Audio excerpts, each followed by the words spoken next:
Il-Partit Nazzjonalista qed jippreżenta proposti konkreti biex tissaħħaħ il-ġlida kontra l-kanċer tant li jinsab determinat li jagħti is-sem kollu tiegħu biex din il-marda tineleb. Bekk naraw li l-pazjenti u l-qraba tagħhom flimkien mal-professjonisti fil-qasam mediku jaħdmu b'dedikazzjoni kbira. F'pajjiżna huma madwar 2000 każ ta' kanċer kull sena b'9 mit-timwiet.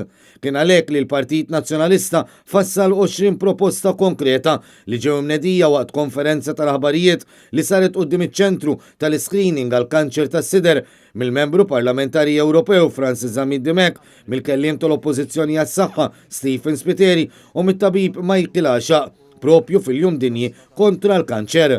Fost il-proposti konkreti tal-Partit Nazzjonalista fil-ġlida kontra l-kanċer u li se jiġu diskussi fid-dettall mal-stakeholders fis-settur hemm li jinħoloq population-based screening għal kanċer tal-prostata u li tinħoloq taqsima speċjalizzata għal kura tal-kanċer tas-sider tal-ogħla kwalità.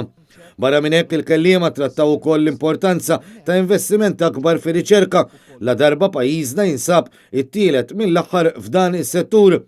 Dan meta bħalissa f'Malta dawk li jinstabilhom il-kanċer tas-sider ilaħqu madwar 350 pazjent fis-sena.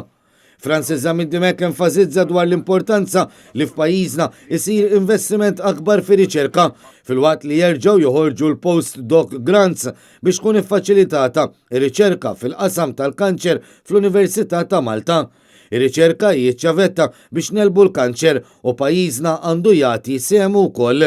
Ir-riċerka hija kruċjali, permezz ta' riċerka nistgħu iva fis-snin li ġejjin neliminaw il-kanċer u għandek nies li huma dedikati. Jiena mort l-Università ta' Malta, mort u rajt dak li qed jiġri anki minn nies li qed jagħmlu il-dottorat PhD speċjalizzat fil-qasam tal-kura tal-kanċer u bla ebda dubju għandna nagħtu iktar fondi f'dan ir-rigward. Min-naħa tiegħu Stephen Spiteri qal li jeħtieġ li nżidu screenings oħrajn li jsiru għal tipi differenti ta' kanċer li sfortunatament jinsabu fuq qudiemnet fil-lista tal-kanċer u li qed jolqtu lill-popolazzjoni.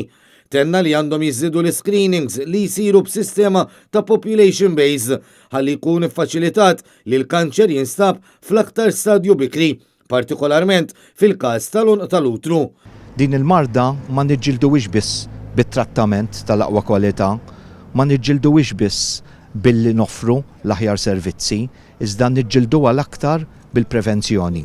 Stephen Spiteri qal li hawn bżonn ta' aktar appoġġ psikoloġiku speċjalizzat għat-tfal li jkollhom il-kanċer, il-ġenituri tagħhom u anke l-istaff.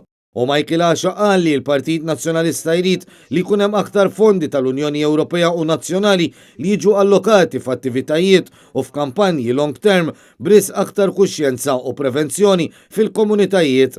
Dan biex titqajjem aktar kuxjenza u promozzjoni għal benesseri fil-komunitajiet.